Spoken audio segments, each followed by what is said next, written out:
সুপ্রিয় দর্শক, আসসালামু আলাইকুম। সবাইকে স্বাগত জানাচ্ছি আজকের গুরুত্বপূর্ণ সংবাদে। প্রথমেই জানিয়ে দিচ্ছি সংবাদ শিরোনাম, পরে বিস্তারিত। ইসরায়েলের পতন নিশ্চিত, হিজবুল্লাহ প্রধানের হুঁশিয়ারি। এদিকে হাইপারসনিক ক্ষেপণাস্ত্রে কে এগিয়ে, যুক্তরাষ্ট্র নাকি চীন? সর্বশেষ থাকছে পাকিস্তান সৌদি প্রতিরক্ষা চুক্তি, মহাবিপদে মোদী সরকার। শুনছিলেন সংবাদ শিরোনাম, এখন বিস্তারিত। ইসরায়েলের পতন নিশ্চিত, হিজবুল্লাহ প্রধানের হুঁশিয়ারি। লেবাননের সশস্ত্র গোষ্ঠী হিজবুল্লাহর প্রধান শেখ নাইম কাসেম হুঁশিয়ারি দিয়ে বলেছেন, ইসরায়েলের পতন নিশ্চিত, কারণ এটি দখলদারিত্ব, অন্যায় এবং অপরাধের উপর প্রতিষ্ঠিত। ইসরায়েলের পেইজার আক্রমণের প্রথম বার্ষিকী উপলক্ষে একটি টেলিভিশন ভাষণে তিনি একথা বলেন। আল-মানারের এক প্রতিবেদনে জানা যায়, শেখ নাইম কাসেম তার ভাষণে বলেন, পেইজার হত্যাযজ্ঞে আহতরা পথপ্রদর্শক, আশার চাবিকাঠি এবং সর্বশক্তিমান আল্লাহর প্রতি আনুগত্যে চিরন্তন জীবনের প্রতীক। তিনি আহতদের উদ্দেশ্যে বলেন, আপনারা আহতাবস্থা থেকে সেরে উঠছেন, এটাই সর্বোচ্চ বিজয়। আপনারা পরীক্ষা নিরীক্ষার মুখোমুখি হয়েছেন এবং সেগুলোতে জয়ী হয়েছেন। হিজবুল্লাহ নেতা আহতদের সতর্ক করেন, শত্রু আপনাদের শক্তি ছিনিয়ে নিতে এবং যুদ্ধক্ষেত্র থেকে সরিয়ে দিতে চেয়েছিল, কিন্তু আজ আপনারা আরও শক্তিশালী এবং নতুন উদ্দীপনায় জয় হচ্ছেন। তিনি বলেন, আপনারা ইসলামের পুণ্যবার্তার সাথে একাত্ম, মোহাম্মদ সাল্লাল্লাহু আলাইহি ওয়াসাল্লাম এবং তার পরিবার, ইমাম খোমেনি এবং নেতা ইমাম খামেনির সঙ্গে সংযুক্ত।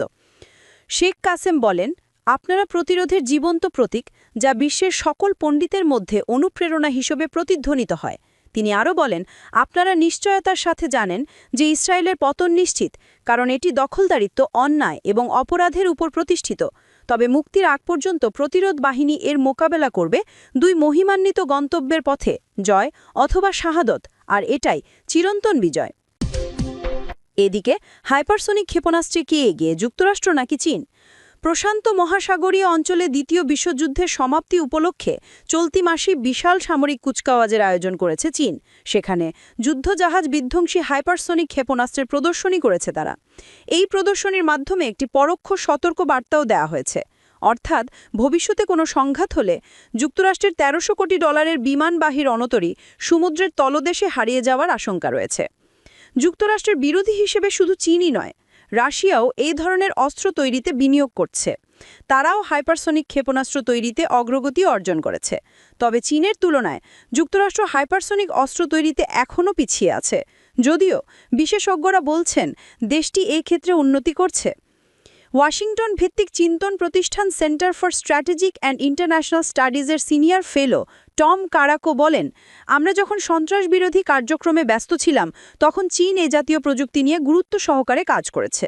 তারা এ বিষয়ে এগিয়ে আছে ঠিক, কিন্তু আমরাও দ্রুত উন্নতি করছি। হাইপারসনিক অস্ত্র শব্দের চেয়ে ৫ গুণ বেশি গতিতে ছুটতে পারে। এই বৈশিষ্ট্যের কারণে এগুলোর বিশেষ সামরিক সুবিধা রয়েছে।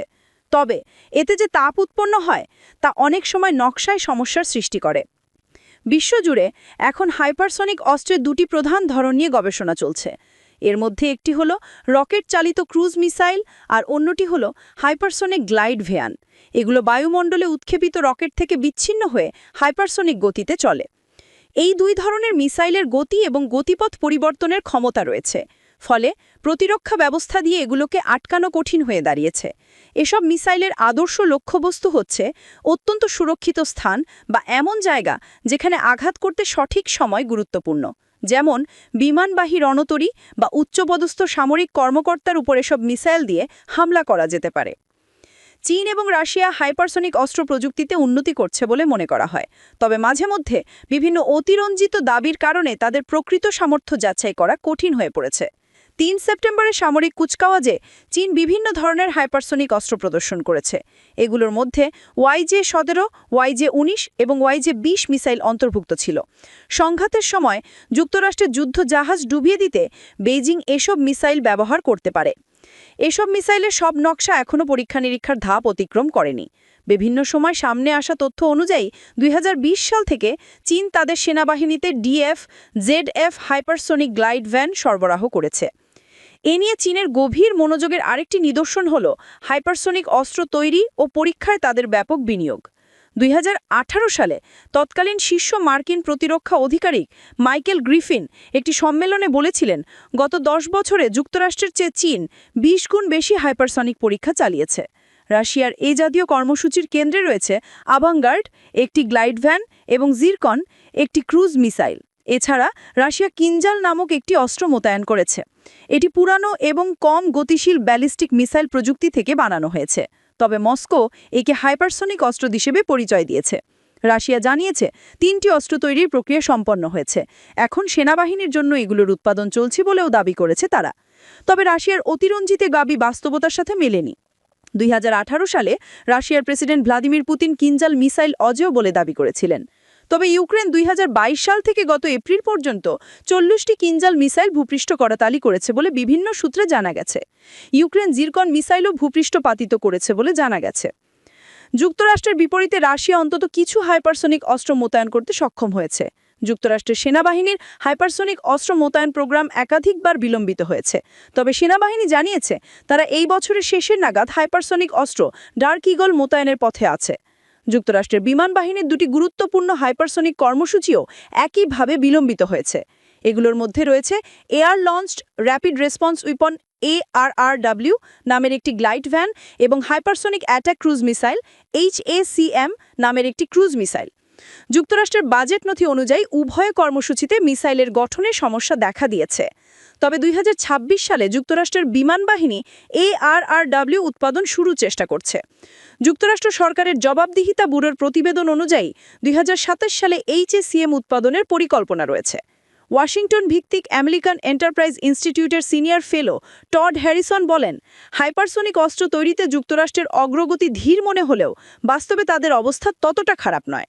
টড হ্যারিসন আরও বলেন, প্রথমত যুক্তরাষ্ট্রের হাইপারসনিক অস্ত্র দিয়ে ধ্বংস করতে হবে চীনের মতো এমন গুরুত্বপূর্ণ লক্ষ্যবস্তু নেই। উদাহরণস্বরূপ, চীনের বিমানবাহী রণতরী বহরে মাত্র 3টি জাহাজ রয়েছে। অন্যদিকে যুক্তরাষ্ট্রের নৌবাহিনীর কাছে আছে 11টি জাহাজ। এছাড়া শত্রুর বিমান প্রতিরোধ ঘাটতি অতিক্রম করতে যুক্তরাষ্ট্রের আরও উপায় রয়েছে, যেমন স্টেলথ বিমানের বহর। এটি চীনের সামর্থ্যকেও ছাড়িয়ে যায়। ওয়াশিংটন কত দ্রুত এই ব্যবধান কমাতে পারে সেই প্রশ্নই তুলছে সবাই। CSIS-এর বিশেষজ্ঞ টম কারাকো বলেন, তিনি এখনও অর্থ বরাদ্দে কোনো উল্লেখযোগ্য পরিবর্তনের লক্ষণ দেখতে পাননি। সাম্প্রতিক পুনর্বিভাজন বিল ও সর্বশেষ বাজেটে কিছু মামুলি ইতিবাচক সংকেত দেখা গেলেও এখনও কোনো বড় অগ্রগতি হয়নি বলে টম কারাকো উল্লেখ করেন।